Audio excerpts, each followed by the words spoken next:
On the night of December 20th, 1891, the temperature in Ember Ridge, Wisconsin fell to 31 degrees below zero. It was the coldest reading in 15 years. The sky was black and clear and full of stars that looked like chips of broken ice scattered across glass. The wind came from the northwest, steady and merciless, driving the wind chill down past 50 below.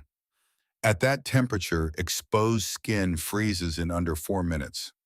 Breath turns to ice crystals before it leaves the mouth. Trees crack and split open like gunshots in the dark. Families huddled around fireplaces that couldn't keep up. Chimneys cracked from the swings between fire and frost. Iron pipes froze and burst, flooding kitchens with water that turned to solid ice within minutes. A cord of seasoned hardwood that should have lasted a month was gone in 2 weeks. People burned chairs. People burned tables. People burned books and dresser drawers and anything else that would catch. 2 children would die that week. A farmer would lose 4 fingers and 2 toes. 3 roofs would collapse under the weight of snow. And the people of Ember Ridge, every single one of them, would come to understand what it meant to be truly cold. But on that same night in a leaning woodshed 12 miles outside of town, a thin column of smoke rose from somewhere near the back wall. Inside, a Holstein cow stood calmly in a makeshift pen chewing straw, her breath steaming in slow clouds. The space smelled like animals and earth and wood smoke. And beneath the floor, 6 feet below the frozen surface of the earth, a woman lay sleeping on a bed of straw and wool and deer hide. She was not shivering. She was not frostbitten. The air around her held steady near 55 degrees. The walls of her shelter were smooth, bare earth, dry and solid, radiating the kind of warmth that the ground holds in its bones all winter long. Her name was Clara Whitfield. She was 32 years old. She was a widow. She had no money, no family within 200 miles, and no legal right to the land she was sleeping on. 6 weeks earlier, the whole town had said she would be the first to die. To understand what Clara did, you have to understand what she lost. Her husband, Robert Whitfield, died on the 14th of April, 1891. Pneumonia. He was 40 years old, brought across the shoulders, strong enough to split a full cord of oak in a single afternoon. He had hands like shovels and a quiet laugh that came from somewhere deep in his chest. He could fix anything. A broken axle, a cracked beam, a stuck well pump. He once rebuilt the entire south wall of their cabin in 3 days after a storm tore it loose. He did it alone in the rain because that was who he was. The sickness took him in 6 days. It started with a cough. Just a cough. He waved it off the way he waved off everything that wasn't a fence post or a feed bill. By the second day, the cough had turned wet and heavy. By the third, he couldn't stand without leaning on the doorframe. Clara boiled water. She pressed hot cloths to his chest. She brewed tea from dried mint and honey and sat beside him through the night, listening to his breathing turn into something that sounded like gravel rolling in a tin pail. On the 4th day, his fever spiked. His skin turned the color of old candle wax.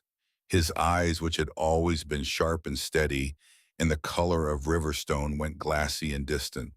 He stopped recognizing her. He called out for his mother, who had been dead for 11 years. He called out for a dog he had had as a boy. He grabbed Clara's wrist once hard and said, "Don't let the fire go out." She didn't know if he meant the fireplace or something else. On the 5th day, he stopped speaking altogether. On the 6th day, April 14th, at just past 4 in the morning, Robert Whitfield exhaled one long, slow breath and did not take another. Clara sat beside him for 2 hours. She did not scream. She did not cry. She held his hand, which was still warm, and she watched the light change through the window. The birds started before dawn. A cardinal, then a wren. The world kept going like it hadn't noticed. She buried him herself. Dug the grave at the far edge of the south pasture near a stand of white birch trees he'd always liked. The ground was soft from spring rain, and she worked the shovel until her palms split and bled. It took her the better part of 2 days. She wrapped him in a quilt her mother had made, lowered him in with ropes tied to fence posts, and filled the hole one shovel at a time. She didn't mark the grave with a cross. She marked it with a flat piece of limestone she carried from the creek bed half a mile away. She scratched his name into it with the tip of a nail. Robert Whitfield, 1851 to 1891. Below his name, she scratched one more line. He built everything, and that was true. The cabin they lived in, the barn, the woodshed, the fences, the root cellar, the chicken coop, the stone chimney that drew clean and never smoked back. Robert had built it all with his own hands over the course of 12 years. He'd come to this land in 1879 with $40, an axe, and a team of borrowed horses. He cleared the timber himself. He dug the well himself. He hauled the foundation stones from a quarry 6 miles to the east and set them level using nothing but a length of twine and a jar of water. Clara had been at his side for every bit of it. They married in 1880 when she was 21 and he was 30. She wasn't tall, she wasn't heavy, but she could carry 2 full water buckets across a frozen yard without spilling a drop, and she could dress a deer faster than most men in the county. She kept the garden. She kept the chickens. She smoked meat, canned fruit, mended fences, patched the roof twice, and once pulled a calf out of a breech berth at 3 in the morning during a thunderstorm while Robert was away trading horses in Wausau. They never had children. It wasn't for lack of wanting. It just never happened. Clara didn't talk about it. Robert didn't either. It sat between them like a stone in a river, something in the water just moved around. They loved each other in the way that people love each other after years of shared labor and silence and cold mornings and warm suppers. Not with grand gestures, with presence, 11 years together on that land. 87 acres of mixed woodland and pasture, a single-room cabin with a stone chimney, a woodshed, a barn that leaned slightly to the east.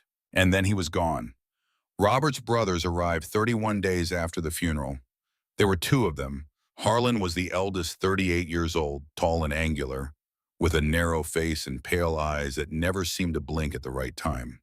He spoke slowly, carefully, the way a man speaks when he's already decided what he's going to say and doesn't care what you think about it. He wore a wool coat with brass buttons and carried a leather satchel that he held against his chest like a shield. Virgil was 35, shorter than his brother, thicker through the shoulders, with a jaw that looked like it had been cut from the same limestone Robert used to build the chimney. But where Robert's strength had been quiet and steady, Virgil's was restless, aggressive like a dog pulling at a chain. He had always looked at Clara with something close to contempt. She knew why. She'd always known. In Virgil's mind, a wife who couldn't bear children was a wife who had failed at her only job. He'd said it once years ago at a family gathering, not to her face, but loud enough for her to hear. What's the point of a woman who can't give you a son? Robert had nearly broken his jaw over that. They hadn't spoken for 2 years after. Now Virgil stood in her dooryard with his arms crossed and his chin lifted and his eyes scanning the property like he was already measuring it for new fences. Harlan did the talking. He was polite about it the way a banker is polite when he tells you your loan is overdue. He opened the leather satchel and removed a set of papers, yellowed and creased with a wax seal at the bottom. The deed. He unfolded it on the porch rail and pointed to the name at the top, Ezekiel Whitfield, Robert's father. The land, Harlan explained, had never been in Robert's name, not legally. Their father had purchased the original parcel in 1876 and had allowed Robert to settle it, to work it, to build on it. But the deed had remained in the family trust.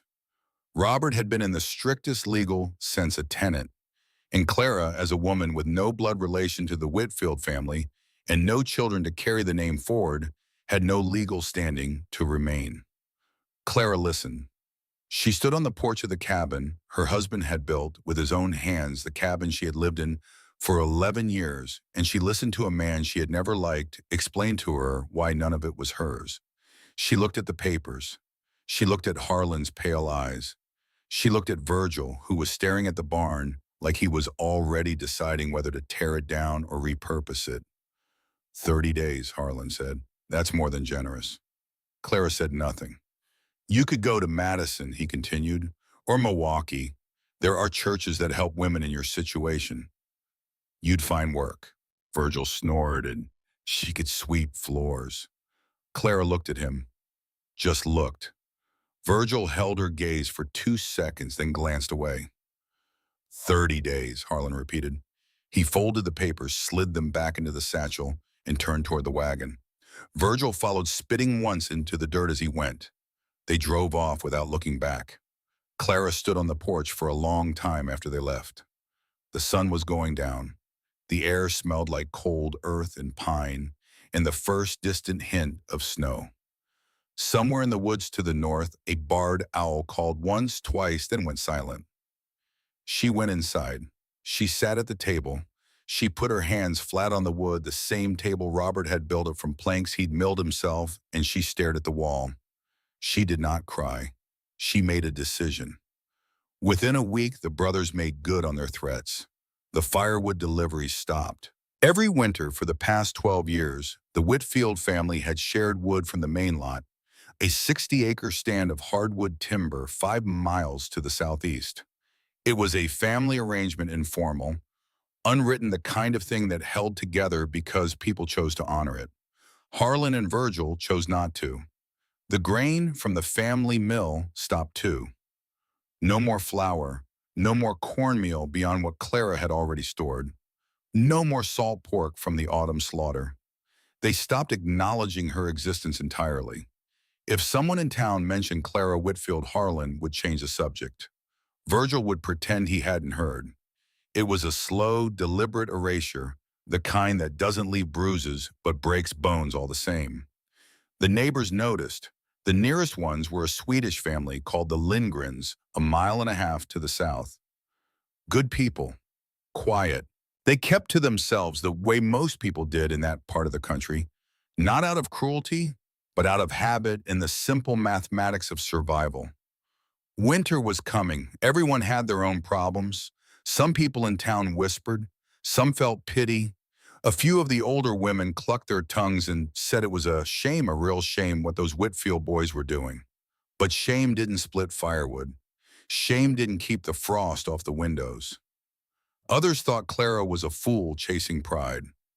A woman alone, 32 years old, no money, no income, no children, no claim, 12 miles from the nearest settlement with nothing but a small woodshed, a cow named Bess, and 14 chickens. Why didn't she just leave, go south, find work, start over? They didn't understand. That land was not just a piece of property to Clara. It was Robert. Every fence post, every stone in the chimney, every beam in the ceiling carried the memory of his hands. She had stood beside him while he set them. She had handed him nails, held boards, steady mixed mortar, carried stones. She had cooked his meals after 16-hour days of building. She had sewn his gloves when they wore through. She had kept him alive, and he had kept her alive. And together they had turned 87 acres of raw Wisconsin woodland into something that worked. Leaving would mean admitting that none of it mattered. That 11 years of work in love in silence could be erased by a piece of paper with a dead man's name on it. Clara would not do that, but staying meant surviving a northern Wisconsin winter alone with almost nothing. And winter in that part of the state was not a metaphor. The record low in Ember Ridge had been 38 degrees below zero, recorded in January of 1888.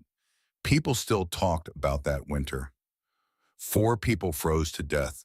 Livestock perished by the hundreds. The river froze solid enough to drive a loaded wagon across. And that winter had been survivable only because people had prepared for it, had stockpiled wood and food and hay, had reinforced their homes and barns, had done everything right. Clara had almost nothing. A dwindling stack of firewood in the woodshed. Enough food to last maybe 6 weeks if she rationed carefully. A cow that would need feeding and watering through the coldest months. And a single-room cabin with gaps in the chinking that let the wind whistle through like a blade. She stood in the dooryard on the 1st of November and looked at the sky. It was the color of old pewter. The air had that particular stillness that comes just before the season turns, when the earth seems to hold its breath. 3 weeks until winter hit in earnest, maybe less. She needed a plan, and this is where the story turns. Because Clara Whitfield had something that nobody in Ember Ridge knew about. Not Robert's brothers, not the neighbors, not the whispering women at the Lutheran church. Nobody. She had her father, not the man himself. Isaac Mercer had been dead for 9 years, taken by a stroke in 1882. But he had left her something more valuable than money or land or livestock. He had left her knowledge. Isaac Mercer was born in 1829 in a town called Connellsville in Fayette County, southwestern Pennsylvania. Coal country. He went into the mines at 14 and stayed underground for 18 years. He descended into shafts that ran 300 feet below the surface, where the air was thin and tasted like iron, and the darkness was so complete that you couldn't see your own hand in front of your face. He worked with a pickaxe and a headlamp in the knowledge that the ceiling above him could come down at any moment and bury him alive. He survived 3 cave-ins. The first one killed 2 men beside him. The second trapped him for 11 hours in a space no bigger than a coffin.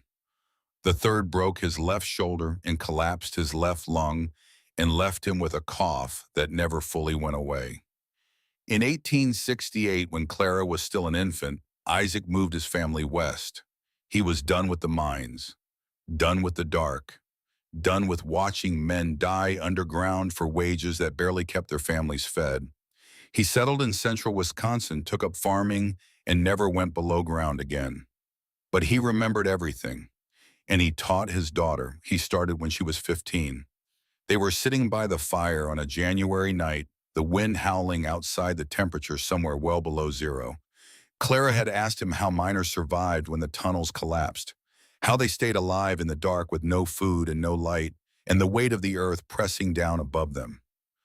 Isaac had looked at her for a long moment, his eyes reflecting the firelight, and then he told her. He told her about survival pockets, small chambers that miners would dig with their bare hands in the rubble after a collapse, spaces just big enough to sit up in, designed to conserve air and body heat.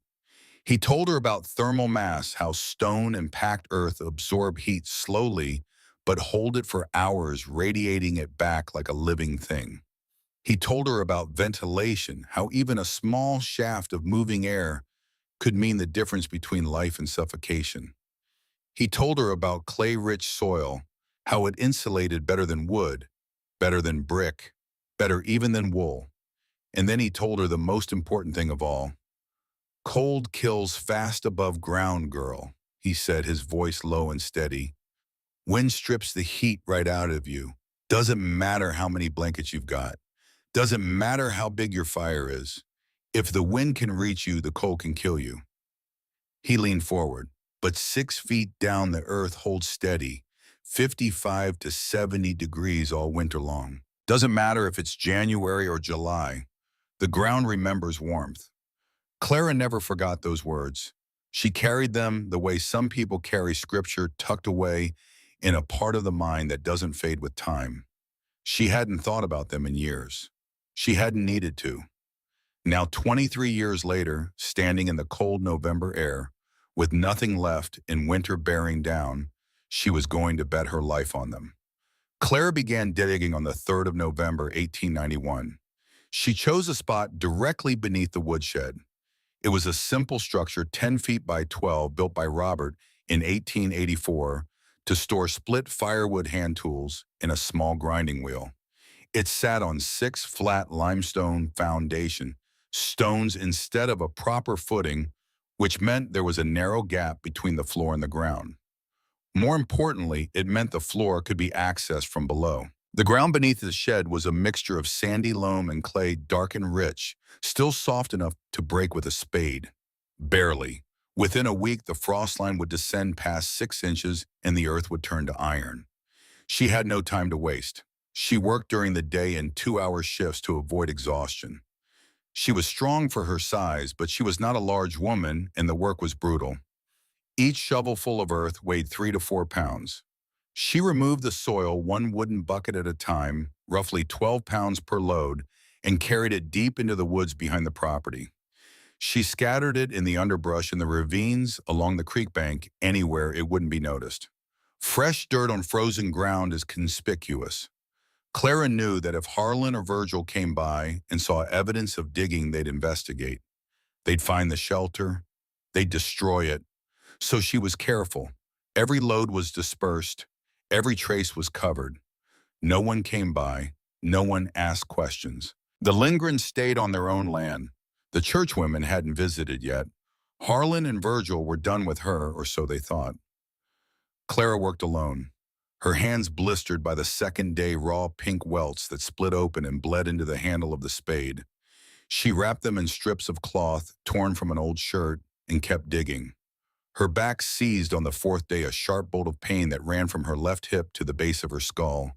She lay on the ground for 20 minutes staring at the underside of the woodshed floor, breathing through her teeth. Then she got up and kept digging. Her shoulders ached. Her knees swelled. Her fingers, even through the cloth wrappings, cracked and stiffened in the cold. At night, she soaked them in warm water and rubbed them with rendered tallow, working the joints until they loosened enough to close around a spoon. She ate sparingly, a handful of dried beans boiled into a thin soup, a piece of hardtack soaked in water until it was soft enough to chew. A spoonful of honey sometimes as a small rebellion against the grimness of everything. She talked to Bess. The cow stood in the barn chewing cud, watching Clara with large brown eyes that held no judgment. Clara told her about the shelter. She told her about her father. She told her about Robert, sometimes the way he used to whistle while he worked, and always the same tune of him he'd learned as a boy that she'd never been able to identify. Bess blinked and chewed. Within 9 days, Clara had carved out a chamber 8 feet long, 6 feet wide, and 5 feet deep at the center. The walls were raw earth, smooth and vertical, packed tight by the pressure of her spade and the flat of her hand.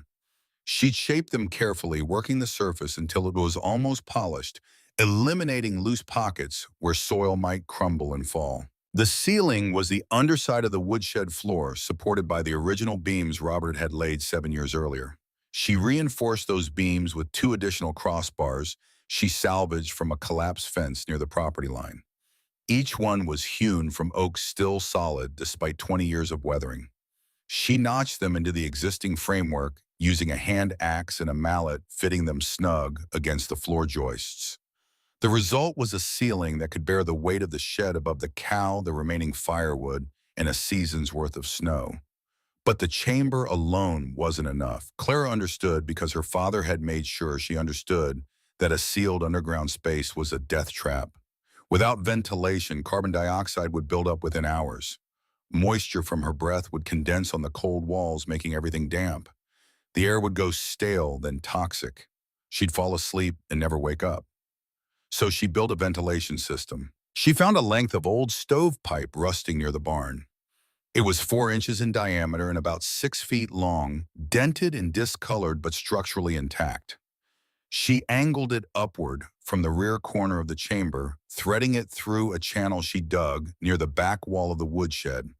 The outlet emerged at ground level, behind the shed, hidden behind a stack of firewood she arranged to look natural. The physics were simple. Cold air being denser would sink into the chamber through the trap door whenever she opened it. Warm air rising naturally would exit through the pipe. The result was a gentle, continuous circulation, slow enough to preserve heat, but steady enough to keep the air breathable. It wouldn't work perfectly in every condition. Heavy snowfall could block the outlet. Ice could seal it shut. She'd have to monitor it, clear it, maintain it. But the principle was sound.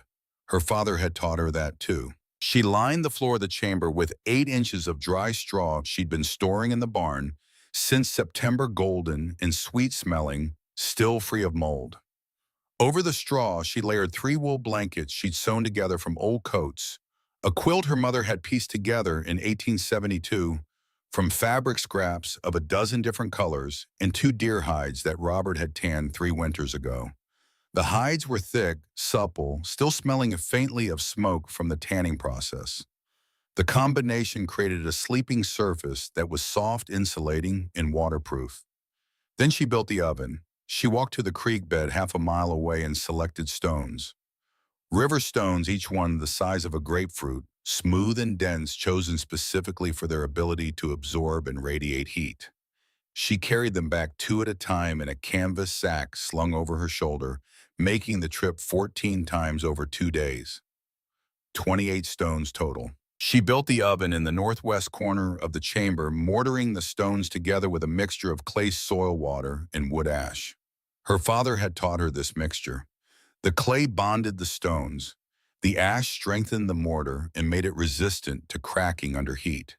She shaped the oven carefully, building it no bigger than a bread box, with an interior volume of roughly 1 cubic foot. Small, deliberately small. A bigger oven would require more fuel and produce more smoke. Clara didn't need to heat a house. She needed to heat stones. The oven had a firebox at the base just big enough to hold a small bundle of sticks, a flat cooking surface in the middle where she could boil water or warm food, and a flue that vented through a second stovepipe, this one angled up through a natural crack she'd widened in the shed's back wall. The system was elegant in its efficiency. She would burn small sticks no thicker than her thumb in the firebox. The fire would heat the river stones surrounding it. Those stones, once heated to approximately 300 degrees, could be wrapped in cloth and placed around her sleeping area. They would radiate warmth for 4 to 6 hours.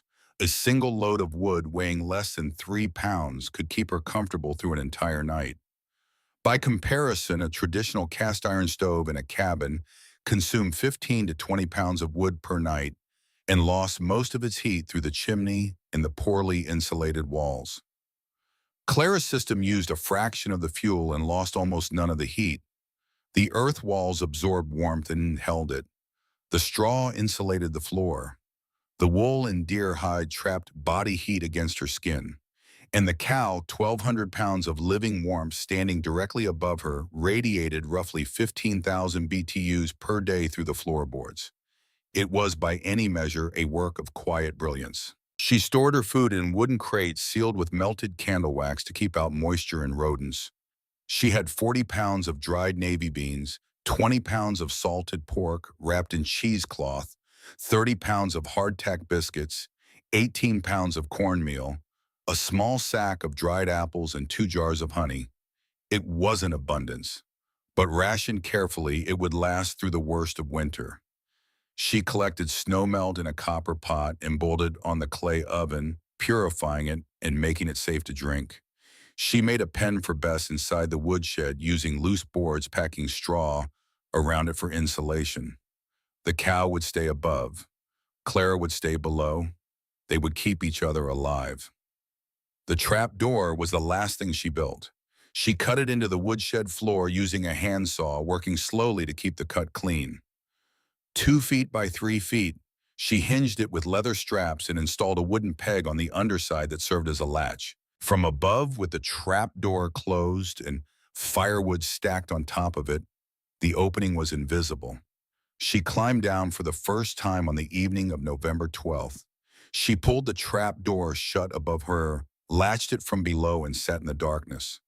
The lantern flickered. The walls glowed faintly in the light, smooth and amber. The air was cool but still. No wind, no draft beyond the gentle movement through the ventilation pipe. She lit a small fire in the oven. The sticks crackled. The stones began to warm. Within an hour, the chamber was comfortable. Not hot, not even particularly warm by the standards of a well-heated home, but livable, sustainable, safe. Clara lay down on the straw and wool and deer hide, pulled the quilt to her chin, and stared at the earth ceiling 3 feet above her face. She thought about Robert. She thought about the grave at the edge of the south pasture under the birch trees, the limestone marker with his name scratched into it. She wondered if the ground was freezing around him, yet if the cold was reaching down to where he lay. Then she thought about what her father had said. 6 feet down, the earth holds steady. The ground remembers warmth. She closed her eyes. In mid-November, two women from the Lutheran church came by, Mrs. Greta Holgren and Mrs. Ann Pinson. They carried a wicker basket containing half a loaf of bread, 4 eggs, and a small jar of plum preserves. They found Clara outside in the late morning, chopping ice from the water's trough with the blunt end of an axe. She was wearing a wool coat that had belonged to Robert. It hung loose on her frame, the sleeves folded back twice at the cuffs. Her hands were red and raw. Her face was thinner than they remembered, the bones more prominent beneath the skin. But her eyes were clear and her movements were deliberate. She thanked them politely. She accepted the basket. She did not invite them inside. She did not explain anything. The women exchanged a look. They tried to make conversation. Wasn't she cold? Didn't she need help? Had she thought about the church's offer to arrange transport to Madison? Clara answered each question with as few words as possible. She was fine. She didn't need help. She wasn't going to Madison. They left. Mrs. Holgren told Reverend William Crane about the visit that evening. She sat in the front pew of the church, her hands folded in her lap, and said, "She's thin as a rail and pale as a ghost. She won't make it to Christmas. Someone should do something." Reverend Crane nodded slowly. He said he would pray for her. But praying was all he did, and no one else did anything either. The day before Thanksgiving, Clara heard boots on the frozen ground outside the woodshed. She was below in the chamber mending a tear in one of the deer hides by the light of the lantern. The footsteps were heavy, deliberate, 2 sets. She knew who it was before they spoke. Harlan's voice came first, muffled through the floor. "Clara, open the door." She didn't move. "We know you're in there," Virgil said, louder, harder. "This is family land. You're trespassing." Silence. Virgil kicked the woodshed door. The whole structure shuddered. Dust fell from the ceiling of the chamber, fine and dry, settling on Clara's hair and shoulders. "Open the door or we'll open it ourselves." They pushed into the woodshed. She could hear them moving above her, their boots on the floorboards inches from the trap door. Bess lowed nervously in her pen. One of them kicked a stack of firewood, and the logs clattered across the floor. "She's not here," Harlan said.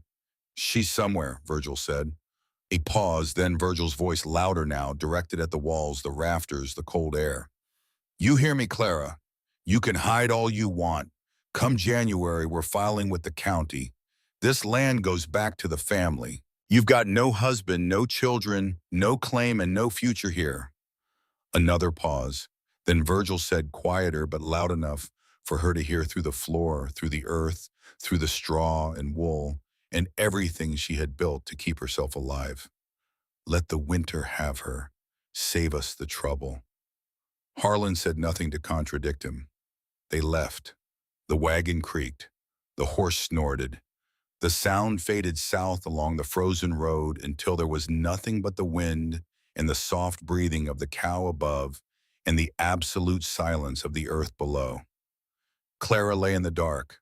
Her hands were folded on her chest. Her eyes were open. She did not cry. She did not rage. She did not whisper a prayer or make a vow or do any of the things that people do in stories when they're supposed to feel something dramatic. She just lay there, breathing warm, alive. And that was enough. Outside, the temperature was 15 degrees and falling. The wind was picking up from the northwest, bending the tops of the pines, pushing the first thin clouds across the face of the moon. Winter was here, and Clara Whitfield was not leaving. December came to Ember Ridge the way a predator comes to wounded prey. Slowly at first, then all at once. The first major storm hit on the 8th. A low-pressure system rolled in from the Dakotas, dragging a wall of gray cloud that swallowed the horizon like a curtain being drawn across a stage. The snow started in the late afternoon, fat, heavy flakes that fell straight down in the windless air, covering the ground at a rate of nearly an inch per hour. By midnight, 6 inches lay across the fields and roads and rooftops of Ember Ridge. The temperature dropped to 9 degrees, then 0. Then kept falling. People adjusted. They always did at first. They stoked their fires. They brought their animals in close. They sealed their windows with rags and paper and anything else that might slow the cold. They told themselves this was normal. This was Wisconsin. This was winter. They'd been through it before, but this year was different, and somewhere deep in their bones, in that part of the body that understands danger before the mind admits it, they already knew. The general store ran out of lamp oil on December 10th. Herschel Davenport, the store's owner, a round-faced man with wire spectacles and an apron that was never quite clean, hung a hand-lettered sign on the door. No oil. Next shipment unknown. He stood behind the counter and watched the faces of the people who came in and read the sign and stood there for a moment processing what it meant. No oil meant no light after sundown. No light meant longer nights.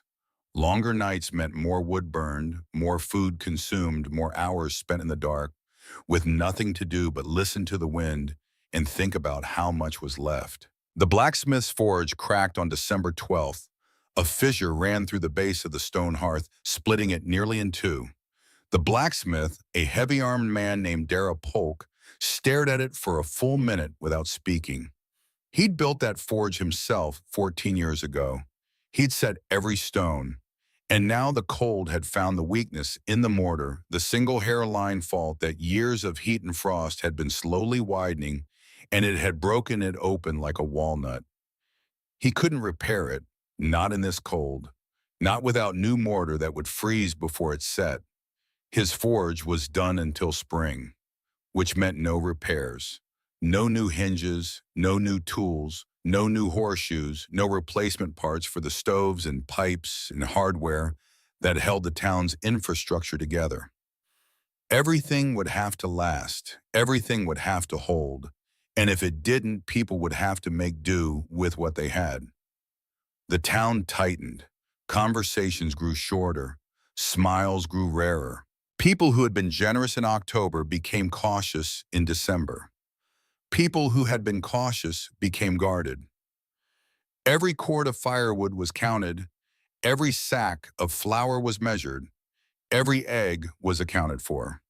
The arithmetic of survival is simple and merciless. You have what you have. When it's gone, it's gone. And winter was only beginning. 12 miles outside of town, Clara Whitfield descended through the trap door each evening as the light faded and the cold set in. She latched the door above her. She lit the lantern. She built a small fire in the clay oven, feeding it sticks no thicker than her thumb, watching the flames lick at the river stones until they began to glow with stored heat. The routine had become something close to ritual. She milked Bess each morning and evening, storing the milk in a sealed tin pail she kept in the coolest corner of the chamber where the earth temperature held it just above freezing. She fed the cow hay and straw rationing, carefully calculating how many weeks the supply would last. She collected eggs from the chickens, fewer now as the day shortened and the cold deepened. Some days there were 3, some days there were none. She cooked once a day, usually in the late afternoon. A pot of beans simmered with a piece of salt pork. Cornmeal mixed with water and baked on the flat cooking surface of the oven into dense, heavy cakes that tasted like nothing but filled the stomach. Dried apple slices soaked in warm water until they softened into something that was almost sweet. She ate slowly, chewing each bite thoroughly, making the meal last. Not because she was savoring it, because she was stretching it. She kept a tally on the wall of the chamber. Small marks scratched into the packed earth with the tip of a nail. One for each day. She didn't mark the date. She marked the supplies. Beans remaining, pork remaining, hardtack remaining, cornmeal remaining.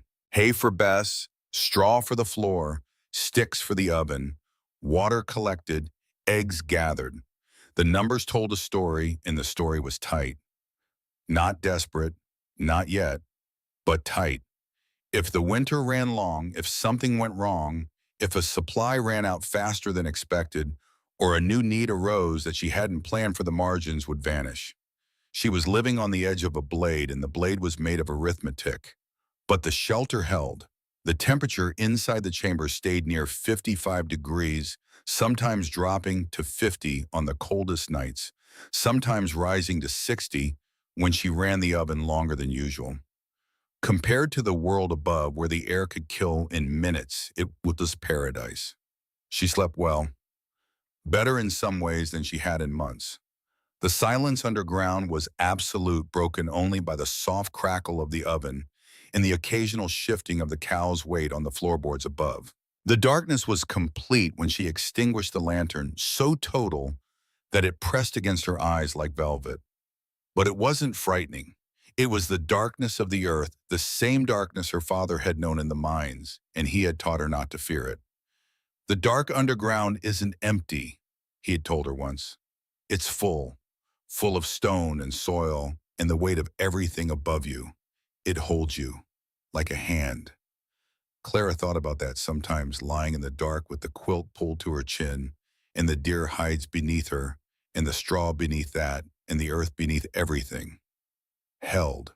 That was the word. She thought about Robert less often now. Not because the grief had faded, it hadn't. It was still there, lodged in her chest like a stone, heavy and permanent and impossible to move. But grief, she was learning, is not incompatible with survival. You can carry it and still walk. You can feel it and still work. You can hold it in one hand and hold a shovel in the other. The stone doesn't get lighter. You just get used to the weight. The second storm arrived on December 17th. This one was different. The first storm had been heavy but brief, a single night of snow that buried the landscape and moved on. This one settled in like it intended to stay. It began in the morning with a sky the color of iron. The clouds hung so low they seemed to touch the treetops. The air had that peculiar electric stillness that comes before something massive, the way the world goes quiet before an avalanche or a flood. Animals know it before people do. Bess grew restless in her pen, shifting her weight, lowing softly. The chickens huddled in the corner of the shed, silent. The snow started at noon. Not the fat, lazy flakes of the first storm, but small, hard pellets, almost like sleet driven sideways by a wind, that came howling out of the northwest at 30 miles an hour and kept building. By evening, the wind was at 40. The snow was falling at 2 inches per hour. Visibility dropped to less than 20 feet. 18 inches fell in 36 hours. The wind sculpted it into drifts that rose to windowsills, blocked doors, buried fences, erased roads. The world became white and featureless, a blank page with nothing written on it. And then after the snow stopped, the cold descended. Not gradually, not in stages. It dropped like a hammer.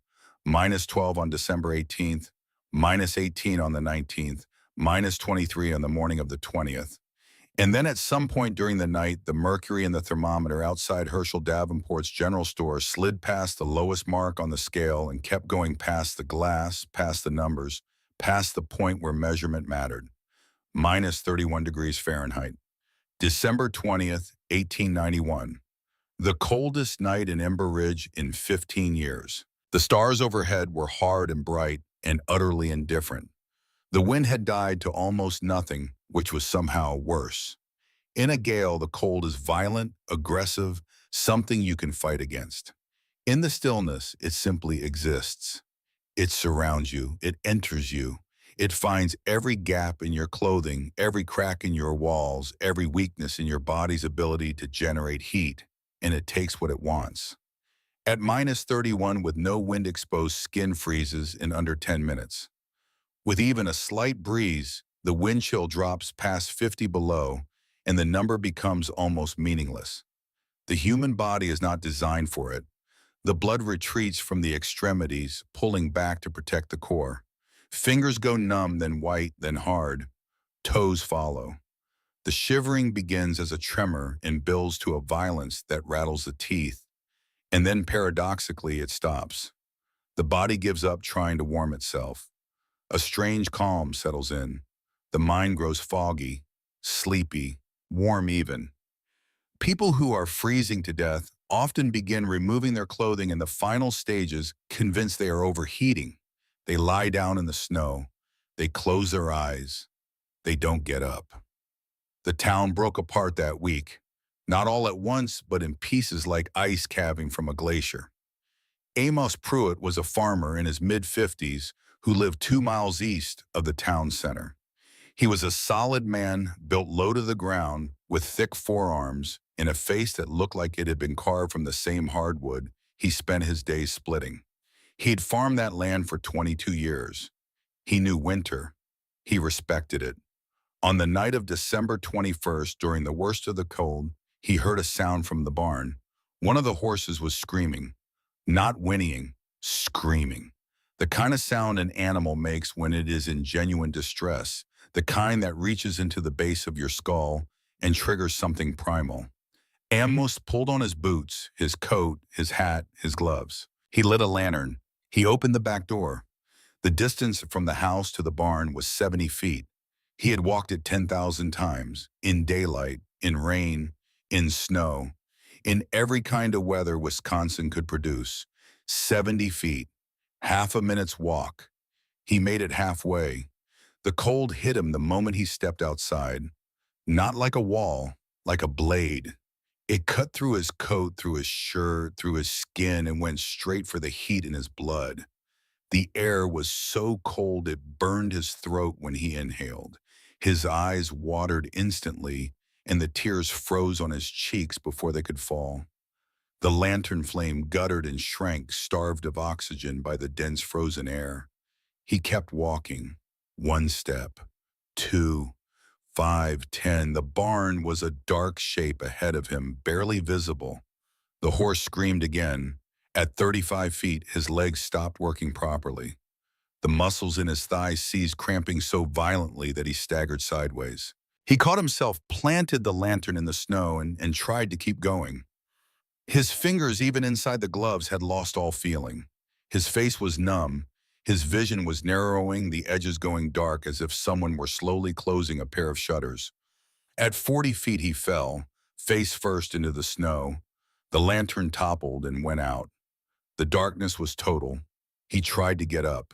His arms wouldn't cooperate. His legs were rigid. The cold was no longer something outside him. It was inside. It was in his blood, in his bones, in the marrow of his spine. He could feel it spreading inward, a slow, relentless tide claiming territory. He lay there. An hour later, his 16-year-old son, Daniel, found him. The boy had been watching from the kitchen window, waiting for his father to come back. When the lantern light disappeared, he waited 5 minutes, then 10. Then he pulled on every piece of clothing he could find and went out. He found his father face down in the snow, unconscious, his skin the color of blue chalk. Daniel was not a big boy, but fear gave him strength he didn't know he had. He grabbed his father under the arms and dragged him. 70 feet back to the house felt like a mile. His own hands were freezing. His own legs were going stiff. But he dragged him step by step through the door, across the kitchen floor to the fireplace. Amos survived, but his right hand was destroyed.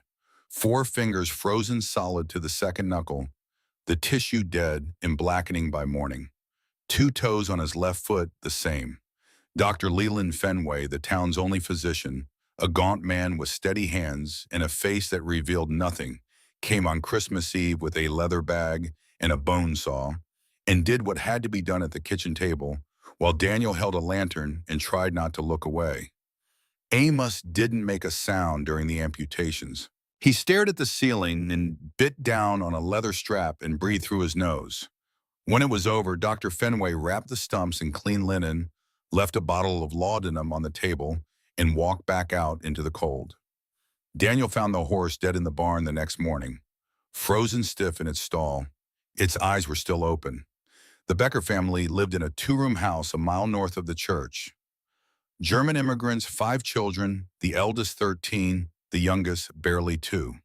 The father, Friedrich, worked as a hired hand on the larger farms during planting and harvest and spent the winters doing carpentry and odd jobs. The mother, Katrine, did everything else. Their roof collapsed at 2 in the morning on December 19th, under the accumulated weight of 18 inches of snow and the structural failure of a center beam that had been slowly rotting for 3 years. The sound was enormous, a crack like a cannon shot followed by a grinding roar as the timbers gave way and the snow poured in. The family was asleep. The two youngest children were in a crib near the fireplace. Katrine grabbed them before the debris reached the floor. Friedrich threw his body over the three older children, shielding them from falling wood and plaster. No one was killed. No one was seriously hurt. But the house was gone. The entire center section was open to the sky, snow pouring in, wind howling through the gap.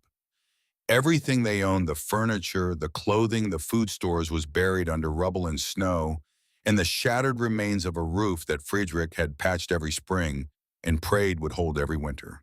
They moved in with relatives in town. 8 people in a house built for 4. The children slept on the floor.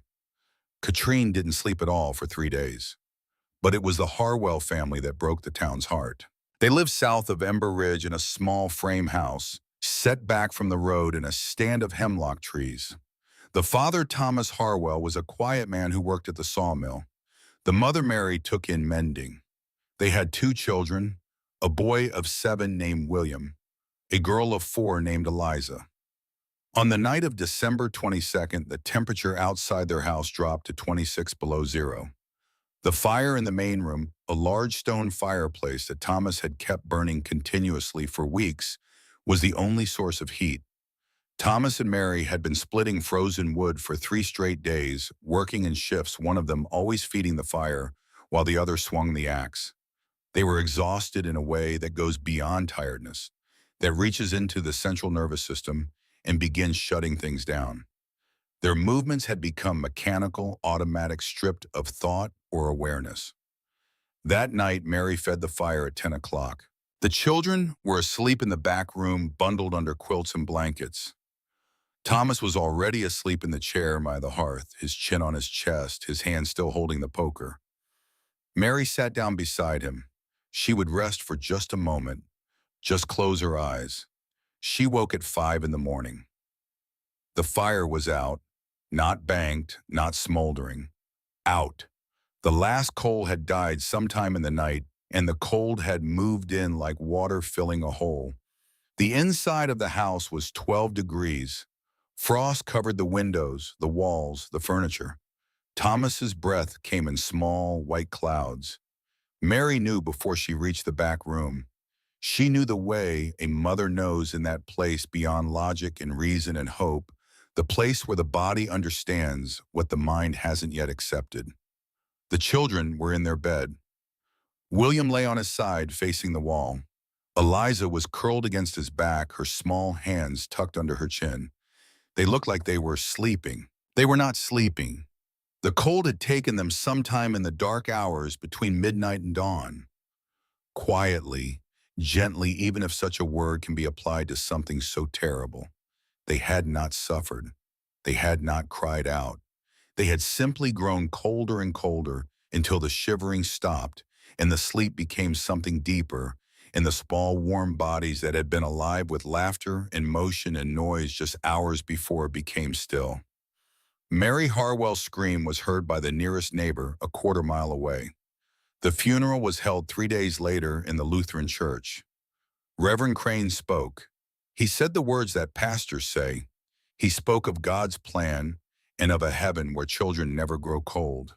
The words hung in the air of the church like smoke, and nobody quite believed them, but nobody said so. The ground was too frozen to dig graves. The coffins, 2 small pine boxes built by Gunnar Reinhardt himself, with hands that shook, not from cold but from grief, were stored in the church basement until spring. At the service, Mary Harwell sat in the front pew and stared straight ahead. She did not cry. She did not move. She looked like a woman whose soul had left her body and gone somewhere else, somewhere the cold couldn't reach, somewhere the loss couldn't follow. Thomas stood beside her. He held her hand. He said nothing. What could he say? What words exist for that?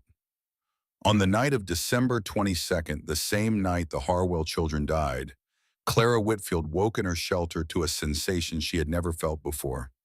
Tightness in her chest, in her throat, A difficulty drawing breath that had nothing to do with emotion and everything to do with air.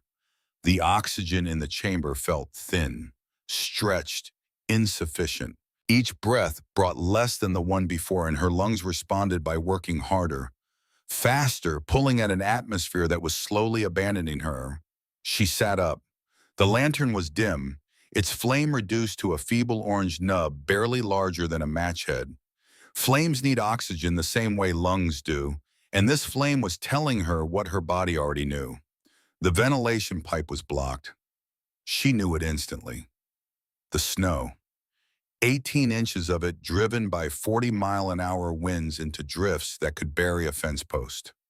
The outlet of the pipe hidden behind the firewood stack at the back of the shed was under snow. Sealed, the gentle circulation that kept her alive, the cold air and the warm air, out the quiet breathing of the earth had stopped. She had hours, maybe less. Carbon dioxide was building. The symptoms would progress from breathlessness to headache, to confusion to unconsciousness. After that, the body would continue breathing for a while, pulling in air that no longer sustained it until the heart starved and struggling simply stopped. Clara did not panic. She could not afford to panic. Panic accelerates the heart rate, deepens, the breathing consumes oxygen faster. Panic in a sealed underground chamber with depleted air was as lethal as the cold itself. She moved to the trap door, unlatched the wooden peg, pushed upward. The door resisted. Something was on top of it. Firewood, snow, the weight of a winter that was trying very hard to kill her. She pushed harder, bracing her feet against the chamber floor, driving her shoulders into the wooden panel. It shifted. An inch. Two. Cold air rushed in through the gap, so cold it burned her face, but she breathed it in like it was the sweetest thing she'd ever tasted. She pushed the door open fully. Logs rolled away across the shed floor. Snow swirled in through the cracks in the walls, fine and dry, and glittering in the lamplight from below. Bess stirred in her pen, turning her massive head to look at Clara with mild curiosity. The temperature inside the woodshed was well below zero. The temperature outside Clara would later learn was 25 below. The wind had died, but the air itself was savage, a still impatient cold that consumed heat the way fire consumes paper. Clara climbed out of the shelter. Her hands were bare. She hadn't taken time to find her gloves. She wore Robert's wool coat over her sleeping clothes and nothing on her feet but wool stockings. She moved to the back of the shed, pushed through the stacked firewood, and found the outlet of the ventilation pipe. Buried. A solid plug of snow and ice packed tight by wind and cold, sealing the pipe completely. She clawed at it with her fingers. The snow was hard as concrete. Her nails broke. Her fingertips split. She grabbed a stick from the woodpile and jabbed it into the pipe, ramming it forward, breaking the plug loose in chunks that fell away into the darkness below. Air moved. She felt it. A faint whisper of circulation resuming warm air from the chamber below, pushing up through the pipe, melting the edges of the remaining ice, widening the channel. She stood there in the dark in 25 below zero in her stockings and her dead husband's coat, her hands bleeding in her breath, coming in ragged clouds, and she waited until she was sure the pipe was clear.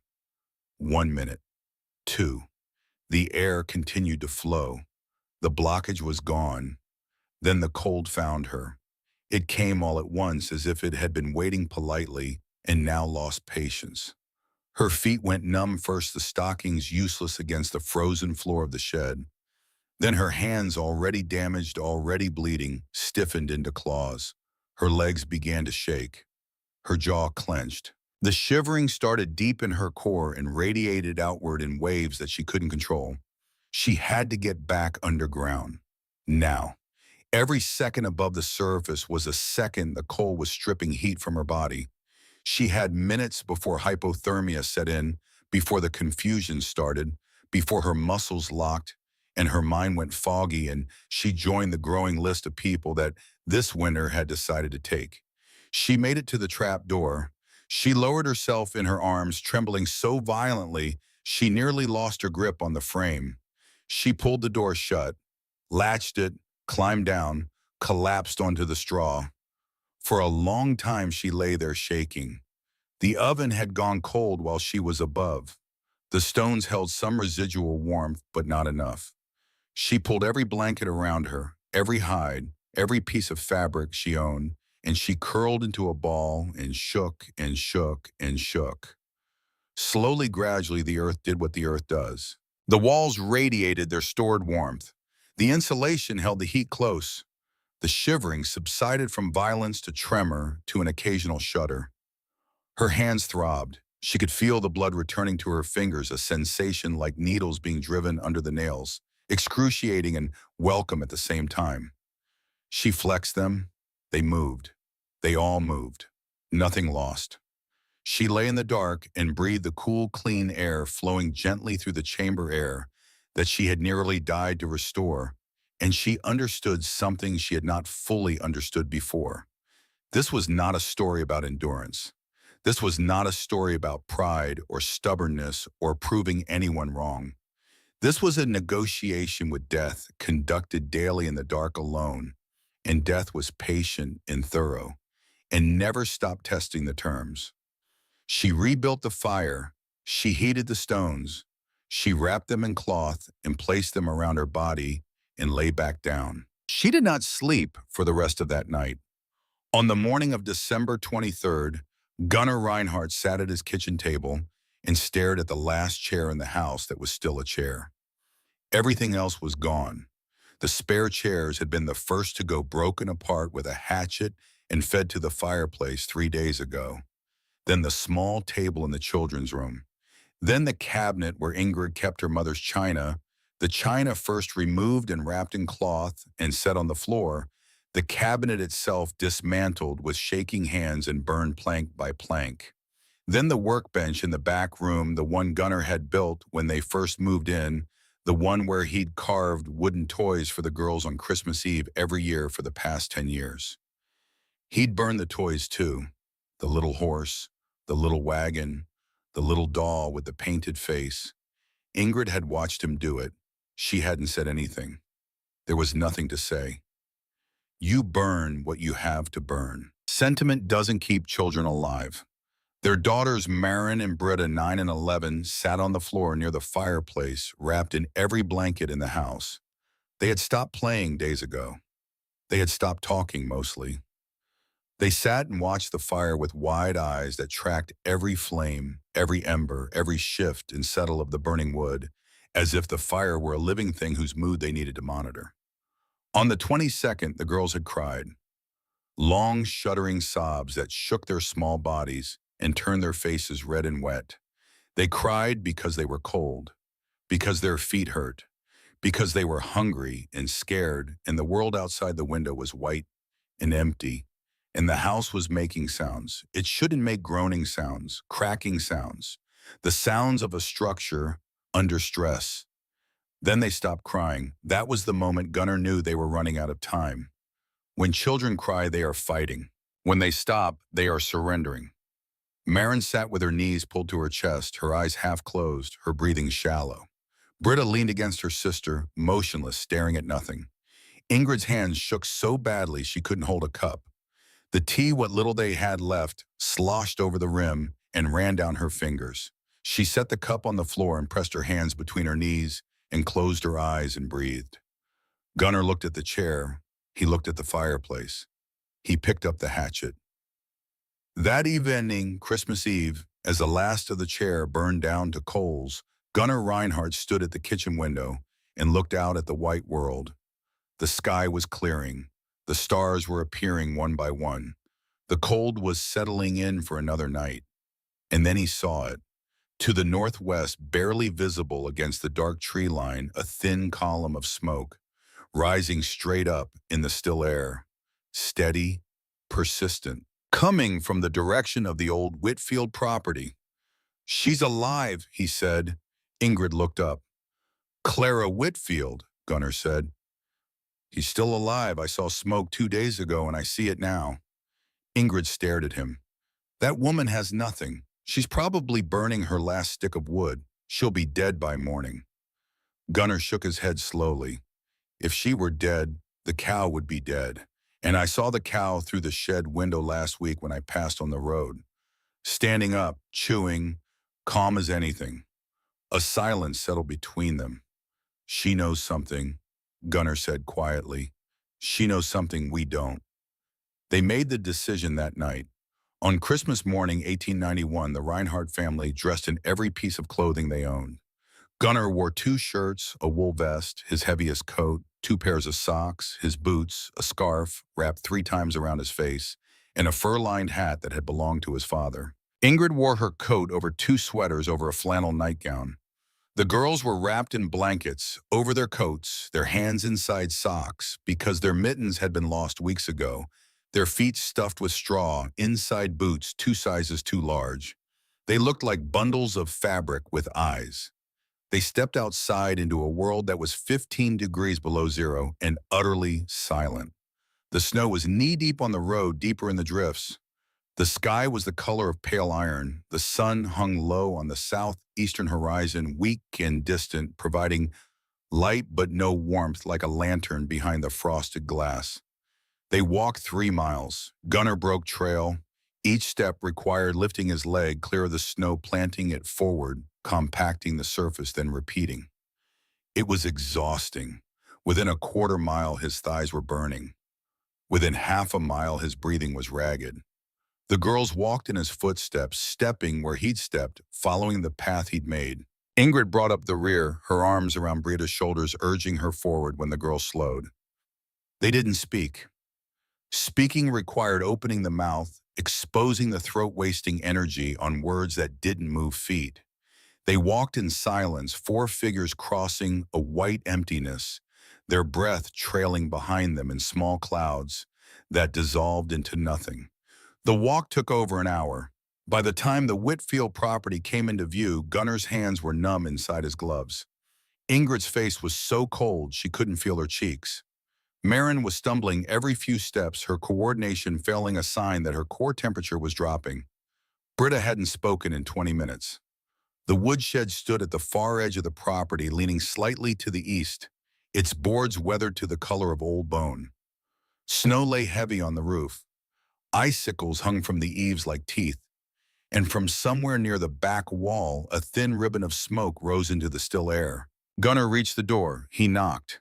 His fist against the wood made a dull, frozen sound. No answer.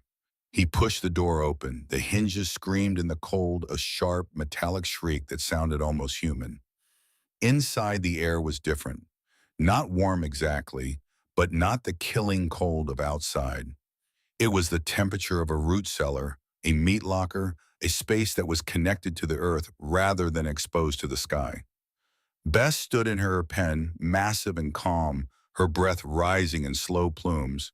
She turned her head to look at them with brown eyes that held nothing but bovine patience.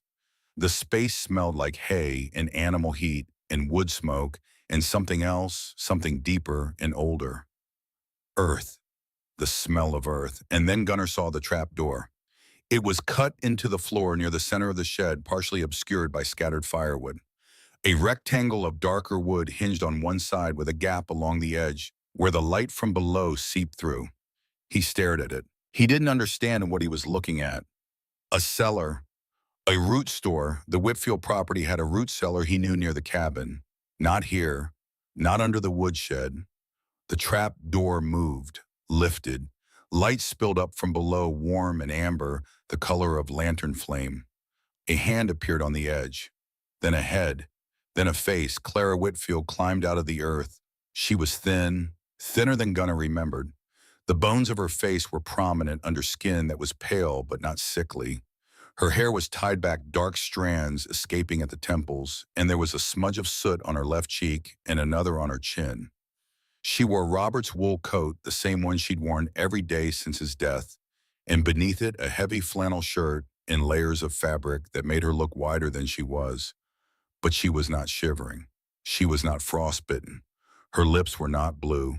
Her fingers were not swollen. Her eyes, dark brown and steady and utterly alert, moved from Gunnar to Ingrid to Maren to Britta.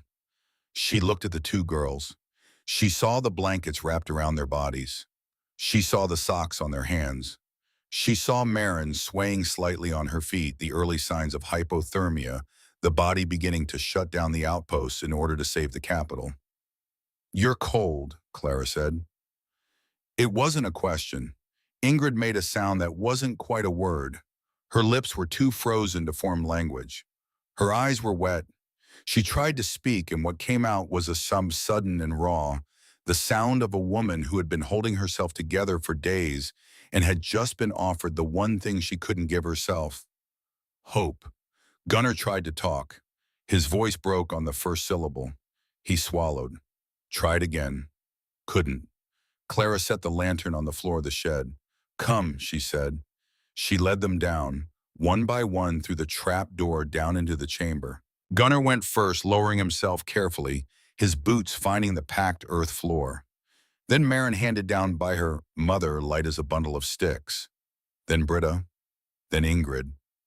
They stood in the underground room and felt the warmth.